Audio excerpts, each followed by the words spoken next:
సరిగ్గా నాకు ఇప్పుడు 25 ఏళ్ళు.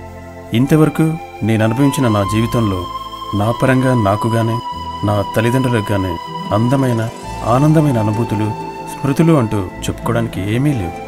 ఒక మనిషి తన జీవిత ఉనికిని కాపాడుకోవడం కోసం ఎంతో శ్రమించాల్సి ఉంటుంది.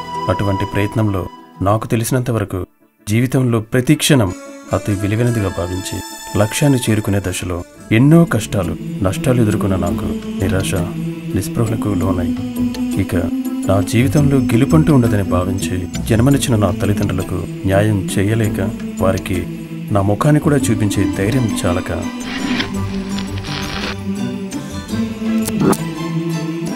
నా ఓటమిని అంగీకరిస్తూ ఈ జన్మకు వీరికి రుణం తీర్చలేకపోయినా కనీసం మరో జన్మంటూ ఉంటే అప్పుడైనా తీరుస్తానని హామీ ఇస్తూ చివరిగా నా తల్లిదండ్రులను ఈ జన్మకు కోరుకునేది ఒక్కటే. అమ్మ, నాన్న, నన్ను మన్నించండి. మీ పాదాలకు నమస్కరిస్తూ ఇక సెలవు.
చూసారా ఎంత ఘోరం జరిగిపోయిందో.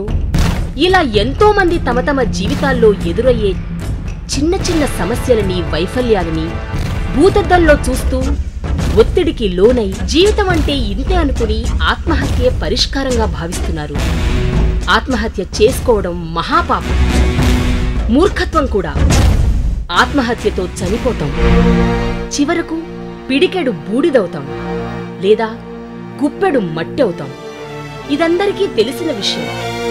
కాని ఆ క్షణికావేశంలో మనకు ప్రాణమిచ్చిన అమ్మ కొరకు గాని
జీవితాన్నిచ్చే నాన్న కోసం కానీ కనీసం ఒక్క క్షణమైన ఆలోచన చేయకపోవడమే పెద్ద నేరం.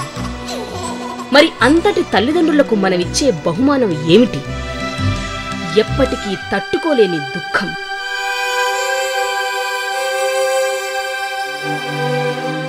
ప్రపంచంలో సంవత్సరానికి 10 లక్షల మంది ఆత్మహత్య చేసుకుంటున్నారు. వారి తల్లిదండ్రులు అనుభవిస్తున్న మానసిక క్షోభను తీర్చేదెవరు? వీరికి తోడు ఉండేదెవరు? ప్రతి మనిషి జీవితం ఒక కాగితం లాంటిది. ఆ కాగితమనే జీవితంలో బలహీనమైన క్షణంలో ఏర్పడే ఆందోళన, దిగులు, బాధలు, భయాలు కలిగినప్పుడు మనతో మనమే పోరాడాలి. అప్పుడే జీవితంలో ఎదుర్కొనే ఎలాంటి సమస్యకైనా పరిష్కారం లభిస్తుంది. మన జీవితాన్ని ఎదుటివారికి ఆదర్శంగా, స్ఫూర్తినిచ్చేలా మనకు మనమే తెల్ల కాగితాన్ని రంగులమయం చేసుకోవాలి. జీవితంలో ఎదురయ్యే ఓటమికి ఎలా ఎదురీదాలో తెలియజేసే ఈ చిన్ని ప్రయత్నం